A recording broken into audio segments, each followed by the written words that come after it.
நீங்கள் இந்த கேள்வி கேட்டது வந்து ரொம்ப நன்றி. ஸோ இது வந்து ரொம்ப முக்கியமான கேள்வி. எஸ்பெஷலி இந்த காலகட்டத்தில் வீட்டில் பண்ணுற ஃபுட் நல்லதா, இல்லாட்டி குழந்தைகளுக்கு ரெடிமேட் ஃபுட் நல்லதா? ஏன்னா நிறைய பெற்றோர்கள் என்கிட்ட கேட்குறது வந்து, நான் பிராண்ட் சொல்ல விரும்பலை, பட் இந்த ஃபுட்டு வந்து கொடுக்கலாமா, 7 மாதத்தில் வந்து இந்த ஃபுட்டு கொடுக்கலாமா, 8 மாதத்தில் ரெடிமேடாகவே இந்த ஃபுட்டு இருக்குது கொடுக்கலாமான்னு கேட்குறாங்க. என்னை பொறுத்த வரைக்கும் இதுக்கு கிளியர் கட் ஆன்சர், வீட்டில் பண்ணுற ஃபுட்டு தான் பெஸ்ட்டாக. ரெடிமேட் ஃபுட்டு கொடுக்காதீங்க குழந்தைங்களுக்கு.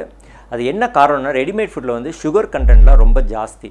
ஸோ அந்த பெரிய பெரிய மேனுஃபேக்சரர்ஸே ஒவ்வொரு கண்ட்ரிக்கும் சுகர் கண்டென்ட்டை மாற்றுறாங்க. இப்போ வந்து இப்போ அமெரிக்கா, கனடா, யூகேலலாம் பார்த்தீங்கன்னா சுகர் கண்டென்ட் கம்மி. அதே ஃபுட்டு அதே கம்பெனி இந்தியா குழந்தைகளுக்கு கொடுக்கும்போது சுகர் கண்டென்ட்டை அதிகமாக கொடுக்குறாங்க. கிட்டத்தட்ட வந்து 3-4 மடங்கு அதிகமாக சுகர் கண்டென்ட் கொடுக்குறாங்க. ஸோ அது ஏன்னு எனக்கு தெரியல. நம்மளுடைய குழந்தைகள் வந்து அவ்வளோ சுகர் சாப்பிட்றது நல்லதா?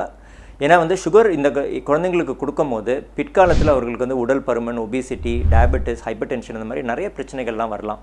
ஸோ இதெல்லாம் தெரிஞ்சோ இந்த கம்பெனிஸ் வந்து இந்த மாதிரி ஹை சுகர் கண்டென்ட் ஃபுட்டை கொடுத்துட்ருக்காங்க.